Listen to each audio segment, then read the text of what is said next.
the second plenary panel, and I request everyone to quickly grab their seats.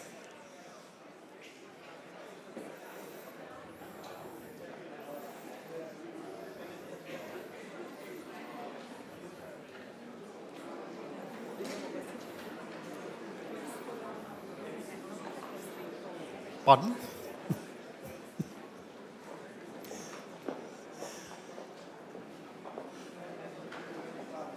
So we have for this evening session another star-packed panel.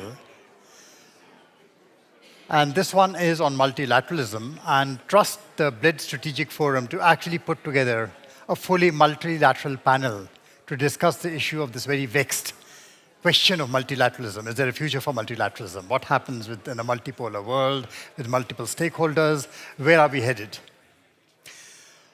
But first of all, this Bled Strategic Forum is on the theme of solidarity. We've seen some of the worst natural disasters in Slovenia, the floods. They repeated themselves across in another mountains region in India, in the Himalayas, extremely bad floods. We had the wildfires in Canada. And as Minister Fajon said in her opening remarks, the problems which face us, the threats which hit us, are local. But the causes are always global. And the causes are very rarely in our control. And so how do we move in a situation like this? How do we plod forward when we are living in a very divided world? So I'm not going to take much time. We are really short of time. We overextended our time. So I'll start calling our panelists one by one. So let me begin in this order. First of all, I'd like to invite Special Representative Minister Wu Hongbo on the stage. He is a multilateralist himself. He's been former Under Secretary General and now Special Representative of the Chinese government on European affairs. Nice to meet you. Come. Sit right. Next, we have Minister Melanie Joly, Foreign Minister of Canada. Welcome, ma'am. I'm seeing you again after Raisina Dialogue. Yes. Thank you so much. Good to see you. Come.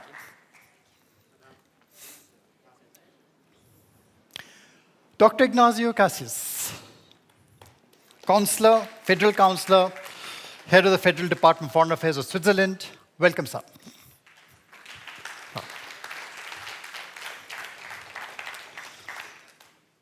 And of course, our hostess, Deputy Prime Minister Tanja Fajon, who gave us her excellent opening remarks, inspiring speeches, inspiring words. Welcome, ma'am. I'll next call upon Minister Park Jin, Foreign Affairs Minister of South Korea. Again, an old friend of India, have been visiting us very often. Thank you, sir.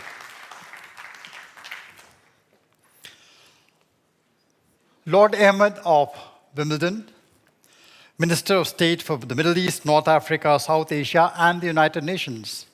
Very much a multilateralist. Thank you. How did you?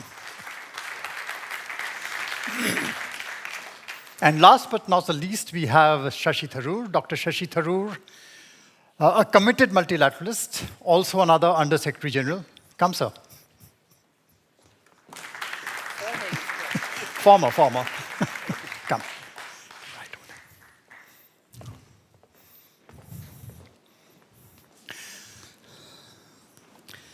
So we are actually starting this panel bracketed between two multilateralists.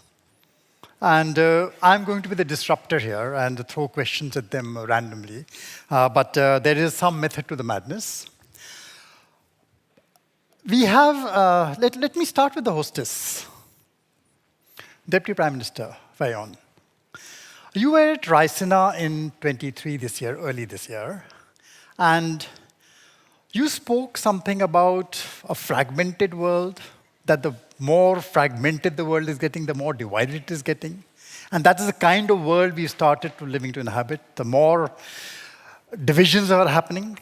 So in this kind of situation, when we are living in a completely fragmented order with a multipolar world in disarray, and we haven't seen this kind of disarray in a long, long time, we are talking of supply chains getting reconfigured, we are talking of resilience in supply chains, and connectivity actually has become a problem. Connectivity is no longer a strength. What is the future of multilateralism? It's a very complex question, but thank you.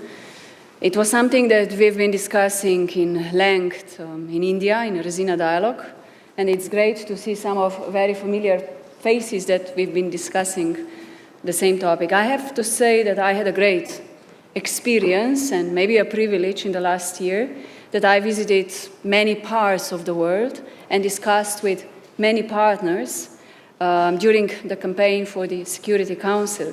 Why I'm saying that, I realized many things. First of all, as you said, the world is deeply divided and polarized. Maybe after the war in Ukraine, even more. What I heard from many partners, or in India, that quite often there is a criticism. You see EU and US is against the rest, or the narrative that is very dangerous, that we are, not sincere in reflecting the crisis same way around the globe. And how to embrace the whole discussion was also global south, and what to do really to understand each other, to hear each other. And this was, in fact, my mission. I traveled around to discuss with different partners to see where we can find common challenges and how to tackle them together. So to hear, to listen, and to understand each other, I think it was extremely important. This is basically multilateralism. So I don't think that we are now innovating some new mechanism or some new tools, but I think one thing is that we have to always bear in mind the world order, the rule of law, the international commitments. This is what it has to be at our hearts. This is what the world order is based upon. So all conflicts that I mentioned in the opening speech that are happening around the globe, the climate change, the energy insecurity, cyber security, food insecurity, all these topics today, we are extremely interconnected in this globalized world, but at the same time, of course, you have leaderships, regimes that go away from the rules, that they do their own or protect their own national interests. And this is where we have to play with wisdom, respect the rules, maybe make them more efficient, absolutely, and engage with everyone. What I often heard, I said at the beginning, like Africa without Africa, or small countries not feeling with the same, power. For example, in the what do you consider General the Assembly. most critical divides, which are opposing the largest threat to multilateralism? You spoke of these divides. Which are these divides? I mean, you have a lot of inequalities around the globe. You see very big poverty. You see climate change most affecting one continent, for example, Africa. And then you have to see how to work on conflict prevention. Everyone, how to make world more just in this situation. Solidarity is the answer. Without solidarity, there is no multilateralism. I think this is the basic line. Thank you. So if there is Councillor Cassis, let me come to you. Minister Fajon spoke about what divides us. And when things divide us, you need interlocutors. Switzerland traditionally was always in this position of being, interlocuting country. It was because it was a neutral country. After February 22, within 4 days, Switzerland changed its stance and became, it imposed some of the most prohibitive sanctions. So that is history, whatever has happened after that. Now, has Switzerland actually changed its position on neutrality? Where do you think Switzerland is at the moment? Well, thank you. Thank you for, yes, now it's working. Thank you for the question, and thank you, first of all, for the invitation to Slovenia for this really interesting forum in a very challenging moment for the country. And I wish to express the full solidarity of Switzerland to Slovenia in this very moment. Coming up to your question, no, Switzerland didn't change anything, despite whatever all presidents of the other states of the world have said about that, and other comments have been made in the media. There is a quite a mythos saying that if you are neutral, you're not allowed to judge, or you are kind of a dummy person not having any heart or any mind.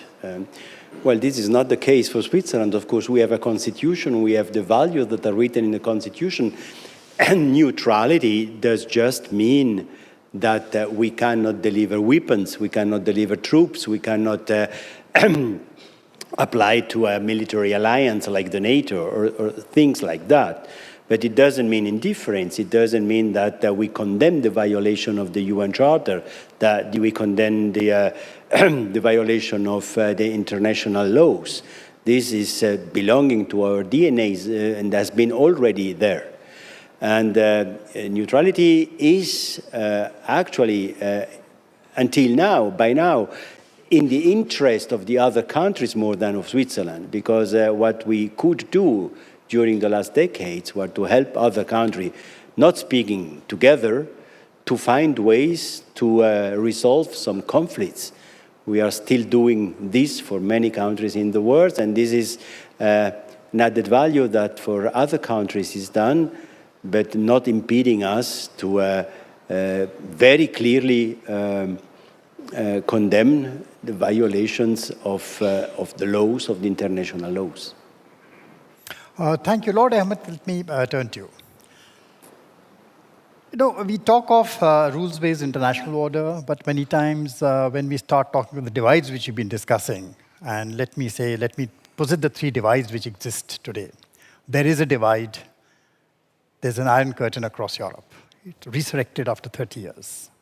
There is a divide which is a trade and technology war happening in East Asia. Trade technology war between the US and China, which is the bamboo curtain which has come up. They're still trading, but across the bamboo curtain.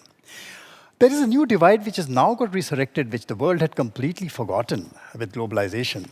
That was a divide between North and the South. We find that divide resurfacing.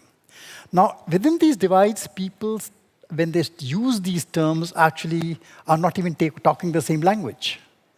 So when we start looking at this, my question is there a possibility? How do we get countries to come together onto the same page? Well, first of all, again, I extend my thanks to Slovenia for inviting us, and we're looking forward to their partnership on the Security Council along with Korea as well. But I say that right at the start. Multilateralism does matter.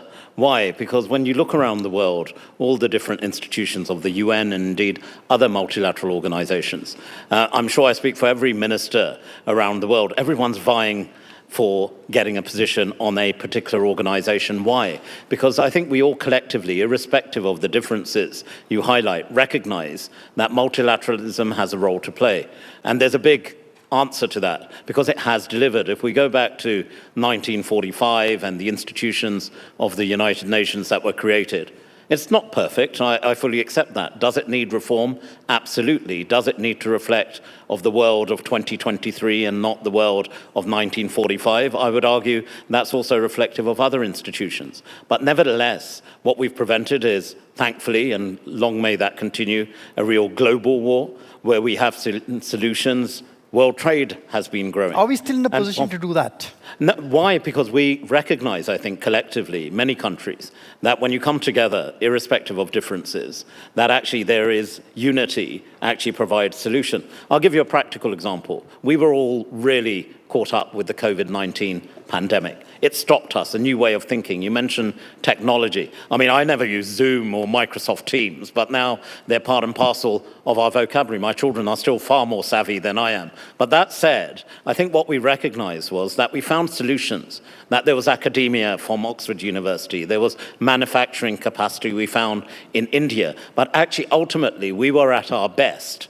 when it came to the common causes of humanity, take climate change or indeed the COVID-19 pandemic, when we work together. I was asked a question, and just to share with you, that ultimately as a minister during that time, what was one learning I had greater than other? And it was the common cause. Neighbor talk to neighbor. Towns talk to towns, countries talk to countries. And ultimately, we found a common cause when it came to humanity. We shouldn't dissociate ourselves from that vital lesson that was learned. In terms of North and South, I think the dynamics change. We have great partnerships across, and I think there should be less focus on, are we from the North or from the South, from the East or the West? The world is a global community, and these institutions provide the vehicles, indeed the bridges, to help us deliver solutions. Okay, my quick follow-up question to you.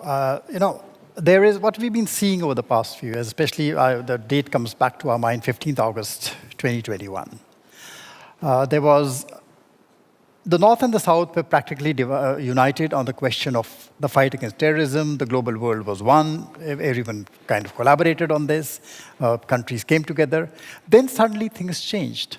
Now, is it that the transatlantic partnership has become shaky in its interests, is vacating certain geographies and giving space because it is focusing attention on different problems, a different divide, which is much further east and which has now come to be planted, another divide which has come to be planted right in the heart of Europe? Well, I think first and foremost, I'd say the transatlantic partnership is very much a living partnership today. It's changed, it's evolved. We've seen a wider grouping when it comes to transatlantic issues, and we've seen the dynamics change, especially on the continent we're currently in Europe. However, we also recognize that there's changing dynamics when it comes to countries from Africa emerging, countries from Asia, particularly India, as a growing economy. It outdoes Britain now in terms of its size of economy. And I think, coming back to an earlier point I raised, we need to recognize, whether it's the transatlantic partnership with Europe, that there are now countries emerging that have an important role to play on the world stage. And we're seeing that directly through some of the partnerships we're forging. And I think there's other alliances we have. The United Kingdom leads on the Commonwealth. We need to reignite and generate more dynamism in these organizations. And ultimately, the litmus test will be for an organization, how effectively does it deliver? And as I said earlier, we've seen the United Nations, notwithstanding the calls for reform, which we support on the Security Council, indeed on other institutions, reform to the World Bank rules, reform to the IMF. We need to look at the OECD and how that operates. We need to recognize that there are changing demands and indeed changing dynamics. And the Euro-Atlantic partnership is very much part of that dynamic, and we need to recognize that, and I think we are. Minister Park, we just saw a very kind of, I would say, a much publicized trilateral meeting conclude in Washington, D.C., Japan and Korea and the United States coming together. And it was said that it was a historic meeting. Now, I'm asking you, how has the view of multilateralism, has it changed? Especially after you've seen the actions of certain revisionist powers, both in Europe and in East Asia, change things around, change things, take unilateral action. Has the view on multilateralism in South Korea changed, or you still think we can go along as it is? Is it business as usual? Well, thank you for your question. But before I make my remarks, I would like to express my deepest condolences on the loss of life and the damages resulting from the recent floods in Slovenia. I think that multilateralism is more important than ever because we are faced with the poly-crisis, including the COVID-19 pandemic, supply chain disruptions, and war in Ukraine, and other global issues, which one country cannot solve. I think it's kind of interrelated, and what is happening in the center of Europe is affecting in East Asia and the Asia-Pacific region, and vice versa. So we need to keep and strengthen multilateral diplomacy and to try to solve the conflicts through dialogue and diplomacy.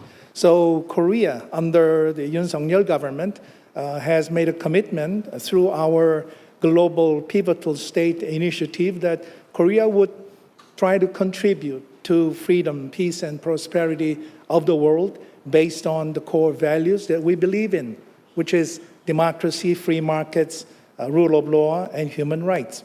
So based on these common values, Korea, United States, and Japan got together in Camp David recently to discuss how we can cooperate together to commonly respond to the global challenges and to contribute to a better world for the future. The three leaders, President Yoon Suk-yeol, President Joe Biden, and Prime Minister Fumio Kishida, agreed to institutionalize our trilateral dialogue through Camp David spirit and Camp David principles and the consultations to commitment to consultations. The whole idea is that if something happens, if a crisis happens in the Indo-Pacific region and beyond, we will consult with each other and try to see what would be the best way to solve the problem through dialogue and diplomacy. In the case of Korea, obviously, we are faced with a growing threat from North Korea through their missile provocations and nuclear proliferation. We would like to offer alternative route to North Korea. That is, instead of making provocations and intimidate the neighbors in the region, North Korea can choose to denuclearize, and if they do, then we are ready to provide large-scale assistance to the North and also take corresponding measures, political, military, and diplomatic measures to help them. So the three leaders agreed that North Korea should denuclearize, and without any precondition, will be ready to talk with the North. And the three countries will support free and peaceful, unified Korean peninsula. So I think it was a very meaningful encounter, and also the commitment made by the three leaders that the three countries should continue to contribute to the core values that we believe in. Is there still hope, or is it now a lost dream, the dream of Korean reunification? Sorry, once again, the your dream question? of Korean reunification. I see. Well, obviously, I mean, we are one nation. We have a long history of Korean nation, and we would like to unify the country peacefully and, most importantly, based on liberal democracy. So it means that we need to provide the opportunity to North Korea to reform and open its regime so that we know what is going on in the North, and we provide opportunities to the North that they have a better future if they decide to denuclearize and choose for more peaceful and open foreign policy rather than continuing its security provocations, which will intimidate the neighbors in the region. And South Korea has a huge trade relationship with China. It's a growing trade relationship. Now, is there then, what is life beyond this US-China binary which has started, especially for countries in East Asia, a country like Japan, countries like South Korea? Yeah, I think the US-China relationship is a very important factor in international relations, not just for Republic of Korea, but many nations in the world. But that's not everything. We have an alliance relationship with the United States, which has been strengthened and which is working very well. And also it was institutionalized in the Camp David agreement recently. But at the same time, China is an important partner. We have invested a lot. Our Korean corporations are operating in China, and China is our biggest trade partner. So I think that while US-China relationship is important, and also it is in our interest to see a very harmonious US-China relationship, we should actually maintain stable relationship with China and to manage our relationship in a positive way, based on mutual respect and mutual benefits, which will make more mature and sound relationship with China. Thank you. Minister Joly. Canada, amongst many other countries, has also joined the Indo-Pacific strategy bandwagon. It's come out with a comprehensive Indo-Pacific strategy. I would like you to just briefly explain what are the contours of the strategy. The first question which everyone asks you, is it a security strategy? Is it an economic strategy? What is it? What does Canada hope to do in the region? And which are the countries it looks forward to partnering with? Well, Sojay, if you allow me, since the very theme of this conference is about solidarity, of course I wanted to thank Tanya for all your work and the work of your team. Also share my heartfelt feelings for all those affected by the floods. And also thank all the countries from South Africa to Korea to many European countries and the US and Mexico who have sent firefighters to Canada, because the wildfire season has been so intense at this point.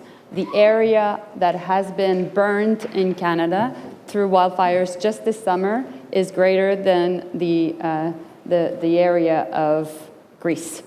So you can see when we talk about multilateralism and threats that are transboundary, obviously we know climate change is an impact and we need to work together on it.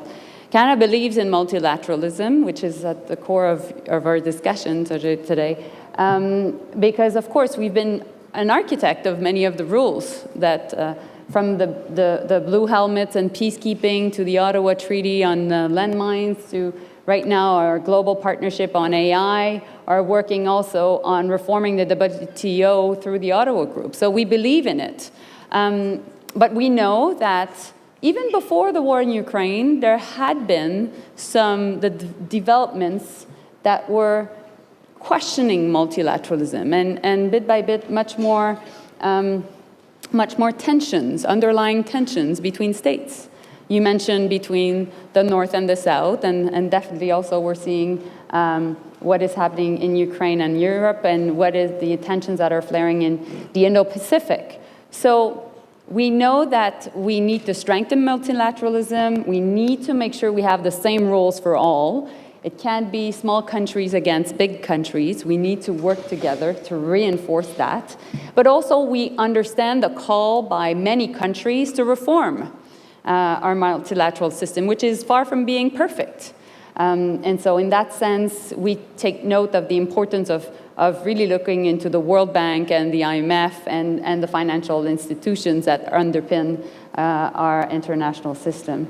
And also we think that our multilateral system should be much more inclusive. Now, on the Indo-Pacific strategy, which is your question, well, for a long time, Canada has looked to its south, obviously because of the US, to its east, because of Europe and our, Euro-Atlantic relationship. But we are a Pacific nation. We need to look to our west. You're saying east, but it's our west. And in that sense, for a long time we've been involved in the Indo-Pacific, but we know that this region is not only strategic, but will have an impact on the rest of the world. And so that's why we want to be a reliable partner. We came up with a fully funded Indo-Pacific strategy with $2.1 billion.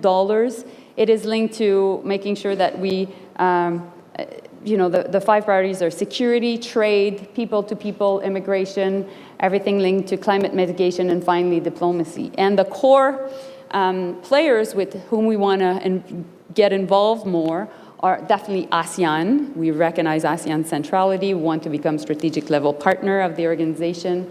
Our North Pacific friends, Korea, Japan, we should be close to these countries as much as we are to Germany, France, and the UK, for example. Also India, we want to have a constructive relationship with India. And when it comes to China, we have our China policy, which is clear. We have said we will challenge China when we ought to, we'll cooperate with China when we must, and we just went through a very fantastic success together, which was COP15 in Montreal, and the Minister of the Environment of Canada, Stephen Guilbeault, is in China as we speak.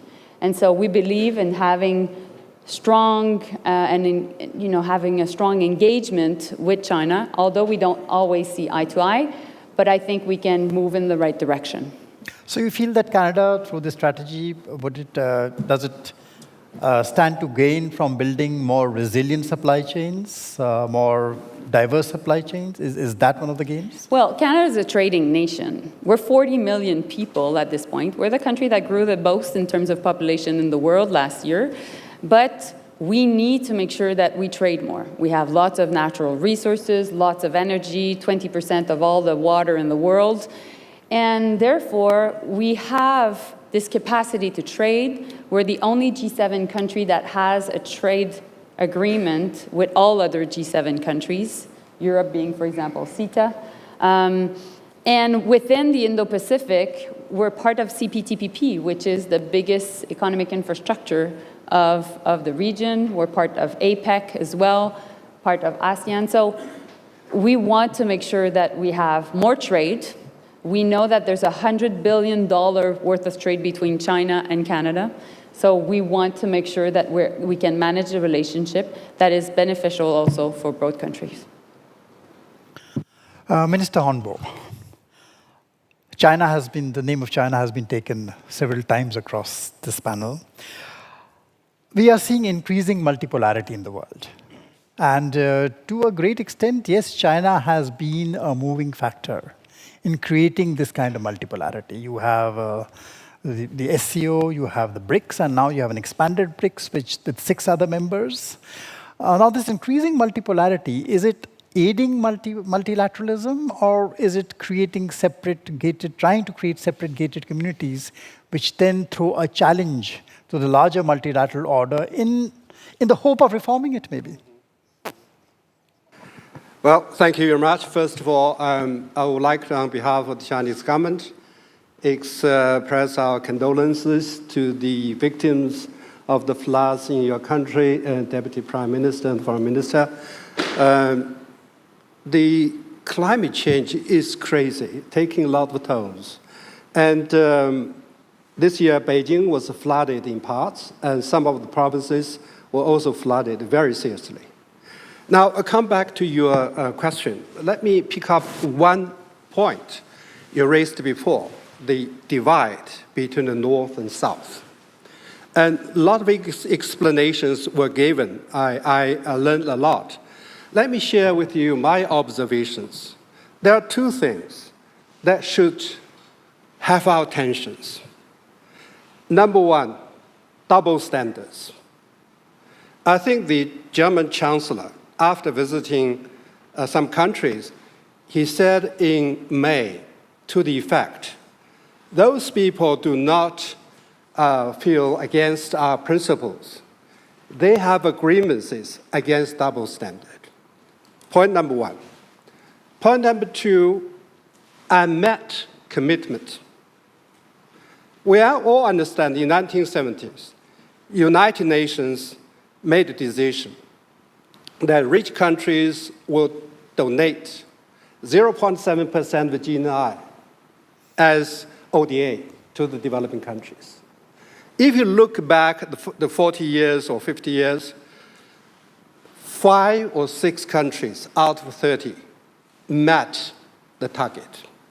Another recent example is that the climate change.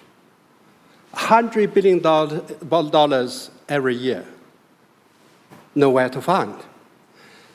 So that's why the Secretary General was saying the distrust between the global North and the global South is mounting.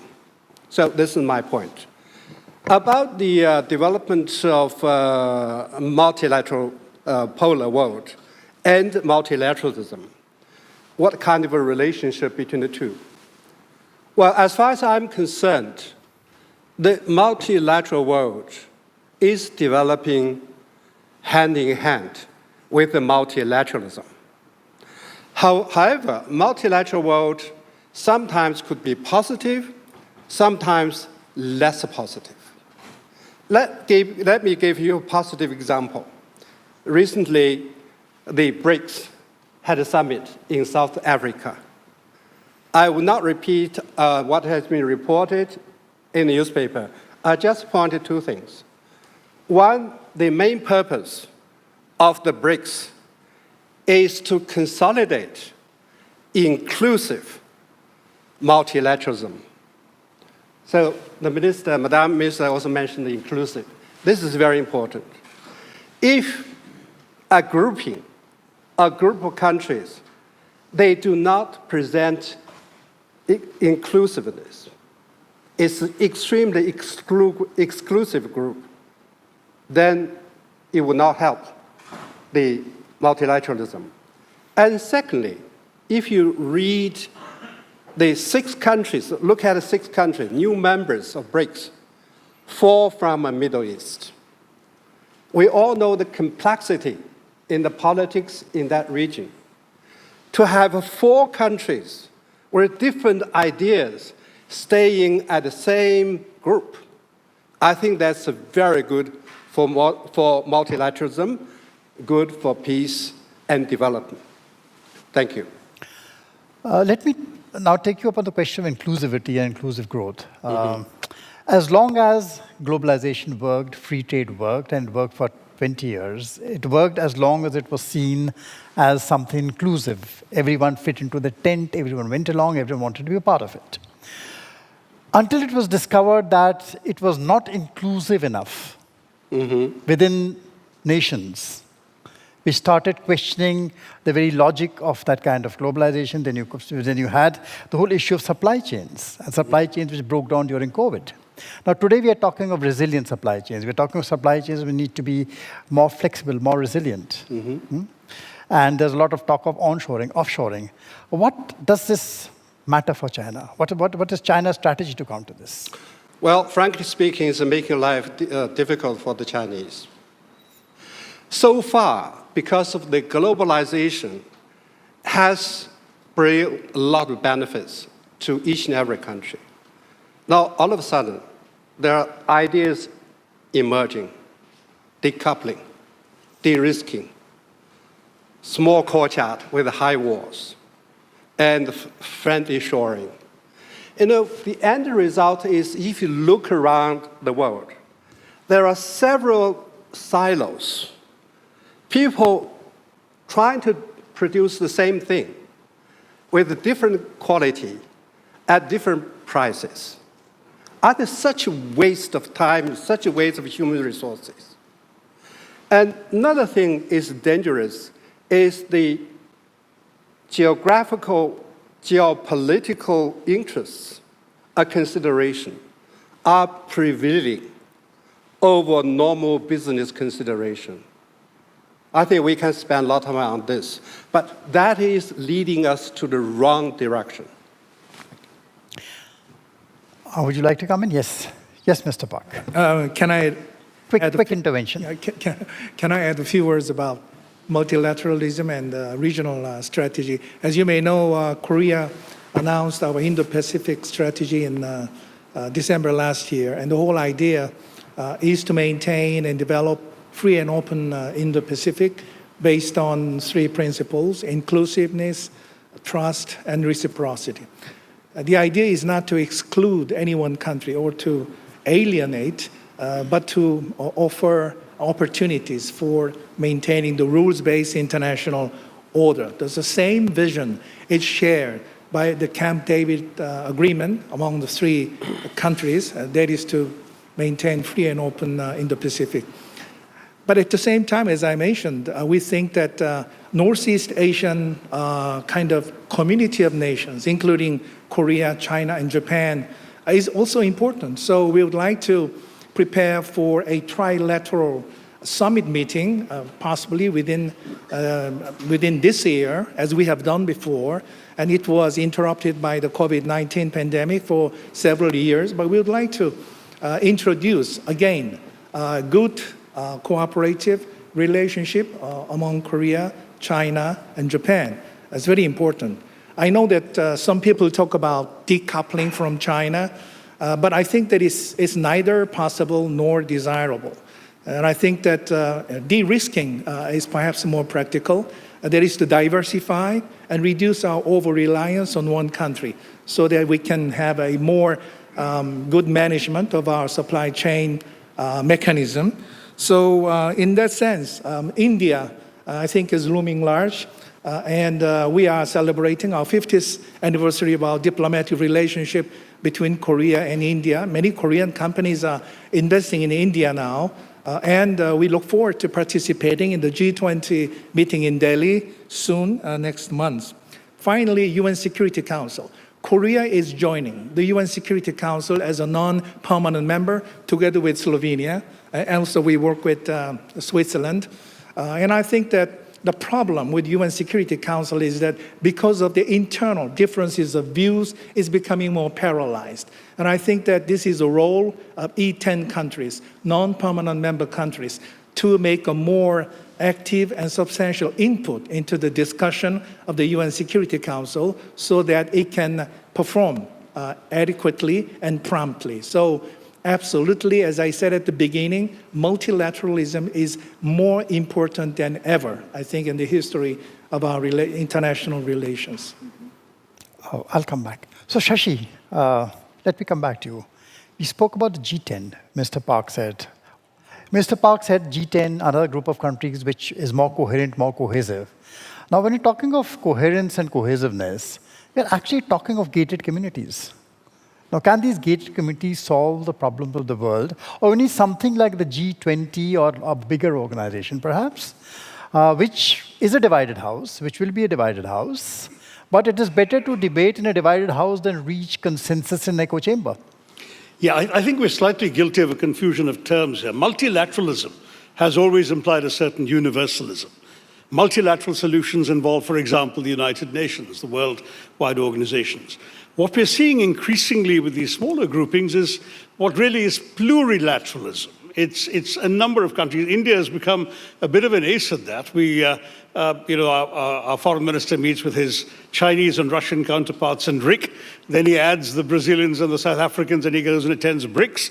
Then we take out the Russians and the Chinese, and we have IPSA for South-South cooperation. And then we add the Chinese, but not the Russians, and you have BASIC for environmental negotiations. And I don't think India is there only because its name starts with that most essential element in any acronym, a vowel, but because it actually has something to contribute in these different formulae. But those are all plurilateral. What about the larger era multilateralism? Now, I was at the UN in the heyday of multilateralism. I'd say probably we can date it from 1990 to 2010 or so, when you actually saw the emergence at the end of the Cold War, of the end of that Cold War binary, the rise of briefly what was called the unipolar moment, transitioning, it seemed to many of us, into some sort of multipolarity. But we've gone a long way since there's been a triple crisis confronting all of this. You've seen a crisis very much of legitimacy, of representation of the universal bodies. It's already been alluded to, but the Security Council, where a handful of Western countries has 50% of the voting strength, whereas, let's say, 54 African countries have 2 seats out of 15. Or you can look at the IMF, where literally 5 countries have 38.8% of the voting strength, and you have more than half the world's population getting about 3%. So you've got a real problem in terms of the crisis of representation in the world. Then you've got the more recent backlash against globalization, which has created a new crisis of people, for example, in the developed world, which sold the rest of us globalization, suddenly finding that their own working classes are asking why their jobs have been shanghaied to taken off to other countries. And there's a backlash there, which has also got a cultural dimension with the resistance to foreigners and so on. And it's manifested itself in Brexit. It's manifested itself in the US briefly pulling out of WHO and so on, countries pulling out of UNESCO, so that multilateral organizations have suddenly seemed much less attractive to all of them. And in this kind of world order confusion, there is a crisis of the collective. And the rise of plurilateralism is actually a reflection of crisis, not so much of the joyous verities of multilateralism.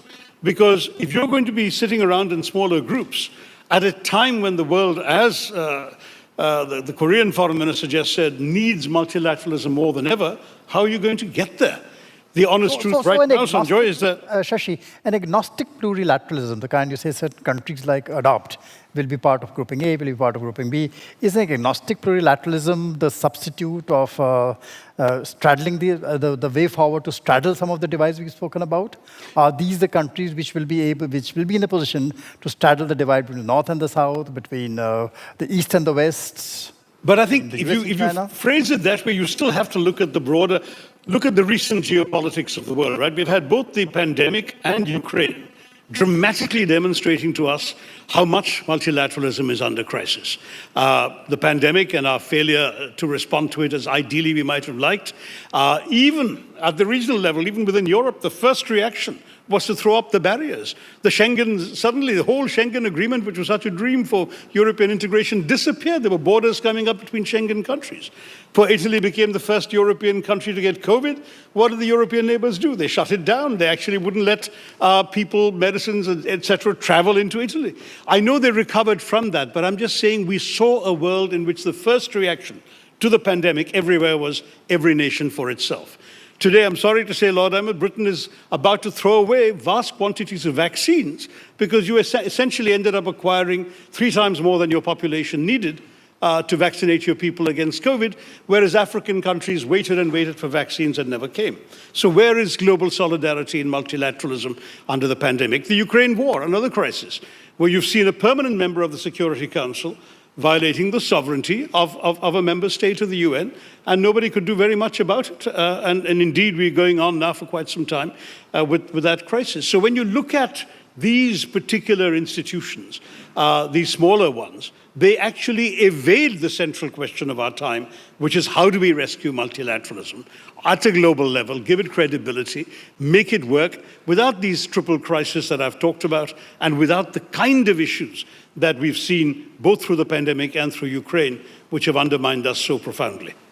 So we have 3 interventions. I'll bring them in the order I've got them. Minister Melanie, you go first.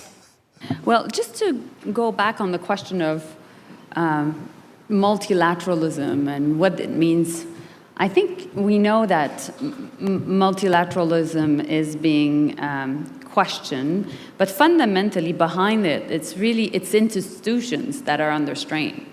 And so we think that we should invest even more in the UN institutions rather than taking them for granted. We are planning to make sure that there are more Canadians part of the UN, part of the different organizations from Nairobi to Rome, etc. And at the same time, we understand the need for reforms. Indeed, you mentioned Africa. It is important that Africa has a really strong voice within the UN, within the G20, within many multilateral organizations. But fundamentally, we need to make sure that there's no paralysis, because when paralysis happens bit by bit, it's the very credibility of the institutions that are affected. So that's my first point. Second point, we know that there's a battle of influence between different countries and different battlefields, particularly in Asia and Latin America and Africa. We know that.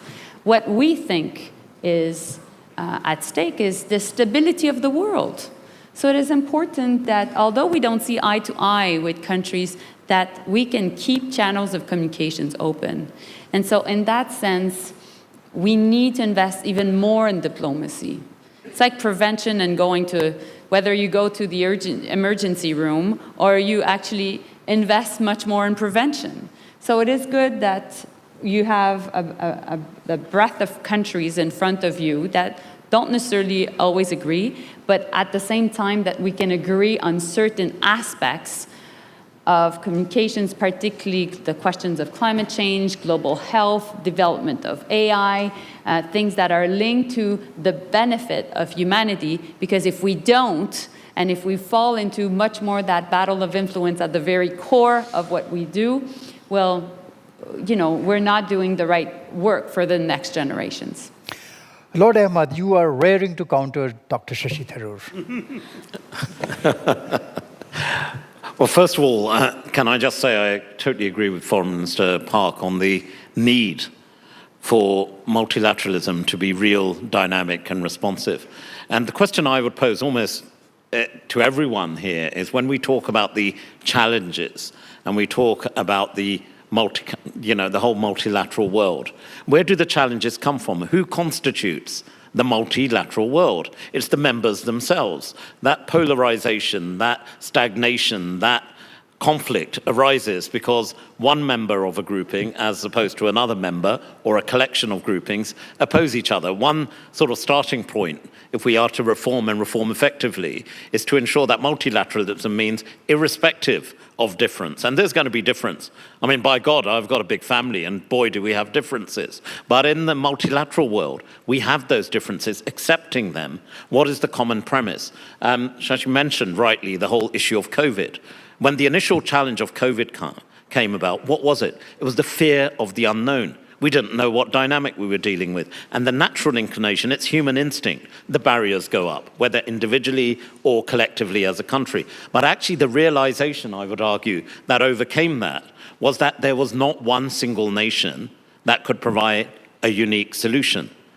Interdependency of humanity was the prevailing issue, which then allowed us, not perfectly, but to get those barriers lowered, to share common knowledge and then ensure that the manufacturing from one country, the academia from another country, the practical supply chains, which you've mentioned on a number of times, were dynamic and responsive. Did we comprehensively succeed? No.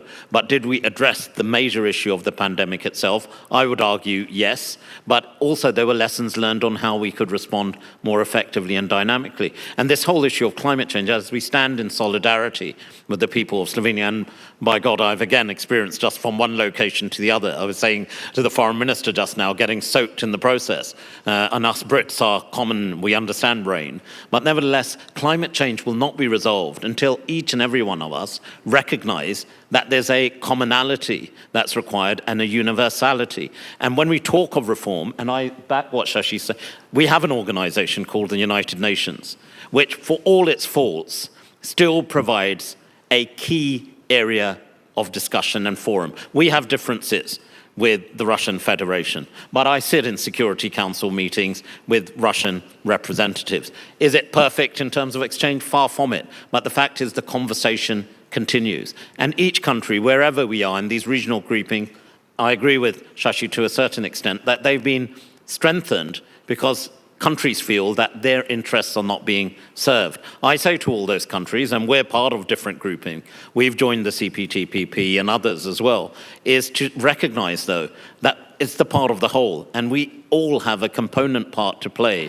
in the reform of the international institutions. The IMF, the rules-based order that we all talk about, can only be reformed when we all recognize that we have a significant, pertinent, and pivotal and collective role to play. Now, this is getting very interesting, and I'm running short of time. So I'll just pose one question, and it has to be a very short answer from all of you. Then I'll just open it out for the audience. Whoever wants to respond. The question is, and this is what I posed to right in the beginning of the session to Mr. Fajon, which came out of the fact that, yes, and Lord Ahmad said, and we've all said that, okay, COVID, did it teach us interdependence, or did COVID actually fragment us more? In some ways, the world got far more fragmented after COVID, after the incidents which happened after COVID. And given that, now how do we get back? How do we get back if multilateralism succeed? And short answer, I want back to a world which is not so fragmented. Is it going to be plurilateralism which is going to move us forward? What is going to move us forward? Short, I can start right from this corner. Okay. Yeah. Brief point. Number one, we have to support United Nations. That's the largest intergovernment platform for multilateralism. Secondly, the major powers in the United Nations, in particular, the permanent members of Security Council, have to behave under the UN Charter.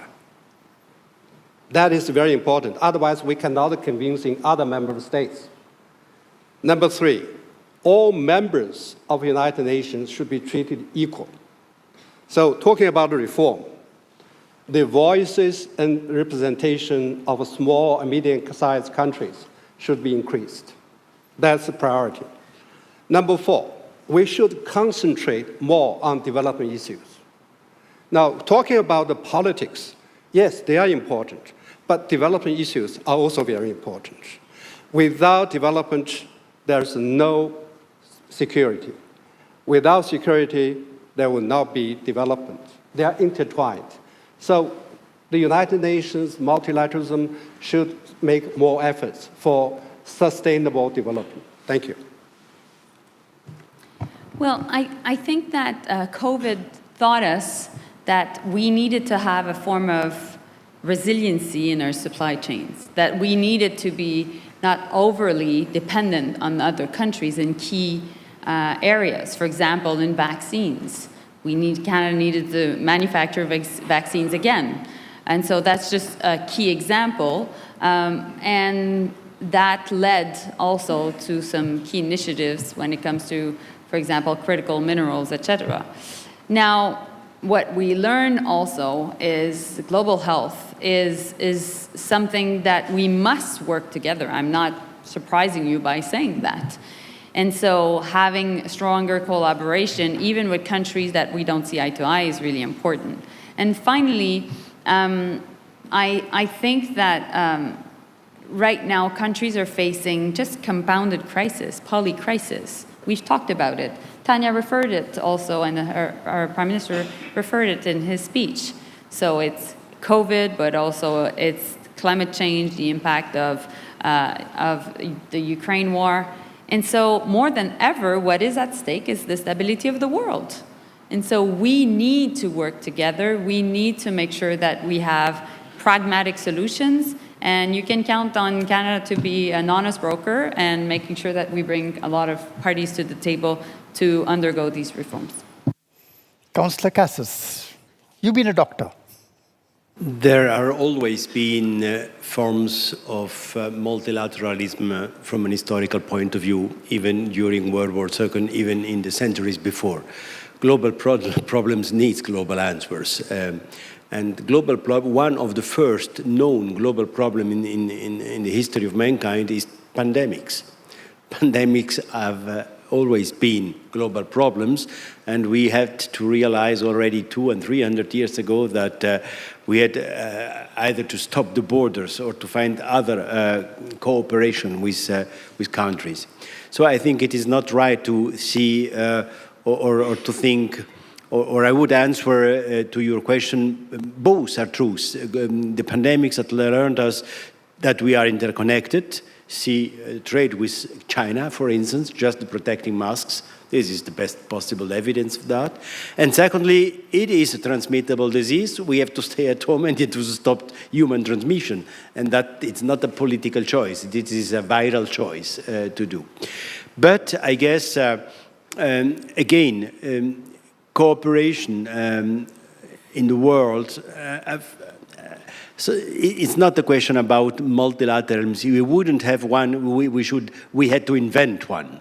We have one. We have invented it after World War II. And this one is old.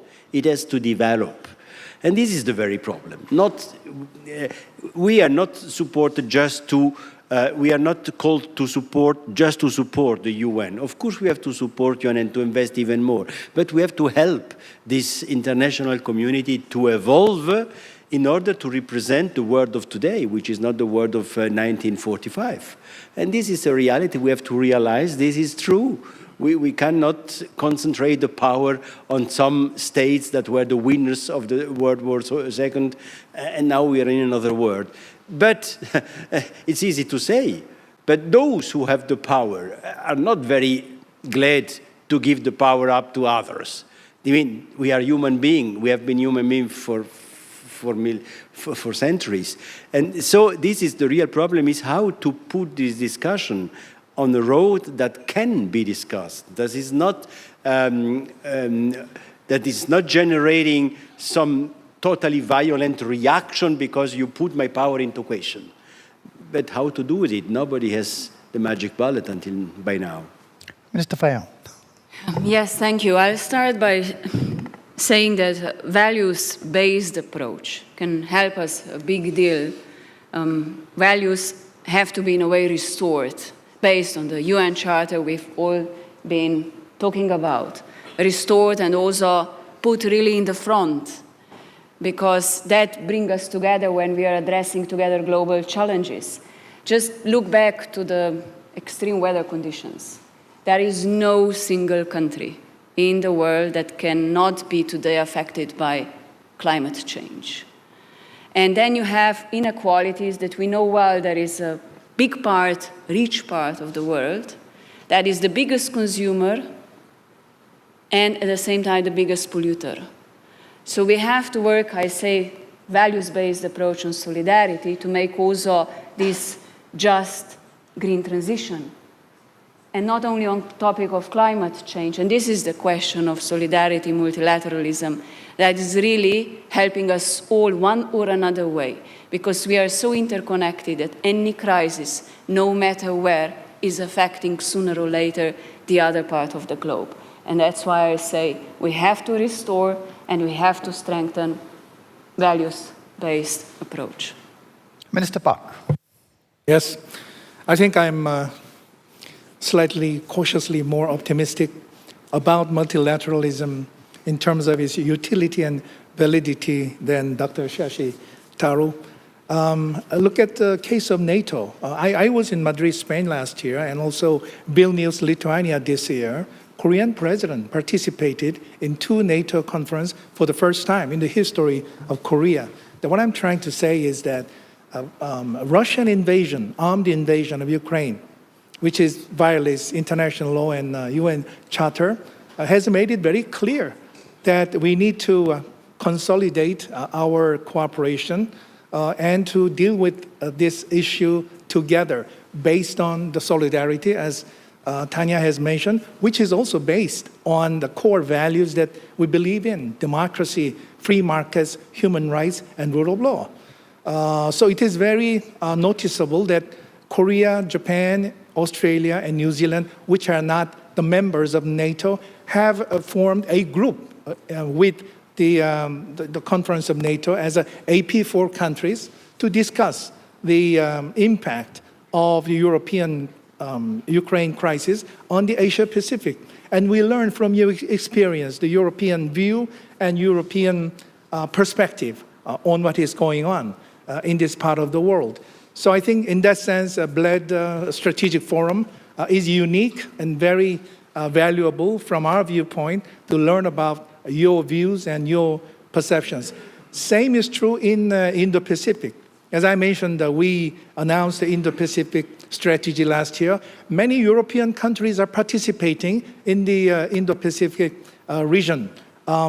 Germany, France, Minister Park, I'm sorry, Britain, running Netherlands, out of time. I'll need to interrupt Czech you. Republic. So what I'm saying is that we need to maintain and develop these multilateral efforts based on sense of solidarity, which will be founded on the core values that we believe in. In that sense, this forum is very important. I'm very grateful to the organizer. Thank you. Lord Ahmad, 30 seconds. Shashi, 30 seconds. Yeah, I'll just say relevance of the international issues, recognizing interdependency. Secondly, reform of the institutions. Unless we reform the UN, countries become disenfranchised. And then a general move forward in re-energizing multilateralism. That's what's required. And that means there's a stake for all of us, but we must strengthen that narrative. My worry simply is that I've heard all of these things before the pandemic and Ukraine, and they still happen. So we know what we have to do. And I think we all agree with each other on the verities. The challenge is when the next pandemic comes up, will we have the ability to concert our positions, identify the virus early, take action to prevent its spread? Will the WHO be able to send experts to the country where they believe it originated without their visas being denied? The next time there is something like Ukraine looming, will we be in a situation where America and Britain are screaming from the rooftops for 7 weeks that an invasion is about to happen, and the UN Secretary General doesn't get on a plane and go to either Moscow or Kiev and see what he can do to prevent it? Where can we imagine the next time things will be better than the last time? That's my hope. I am a convinced multilateralist. I spent 29 years of my life advocating it. My worry is, we all know what should be done, but when the crisis comes, when the crunch comes, will we all have the political will to actually do it? Or will we see what happened over the last few years recurring? So actually, that's the concluding question. on a more heartening note, that's a more heartening note to concluding on and the right conclusion for this panel. Yes, there is a problem, but there is far too much at stake for multilateralism to really fail. And when push comes to shove, the world better find some way to get back to multilateral arrangements, either through plurilateralism or whichever way they form, basically by misdirections, find some direction out towards multilateralism. So with that, I think please give the panelists a hand. We had a great debate. Thank you, ladies and gentlemen. It was a pleasure hosting you.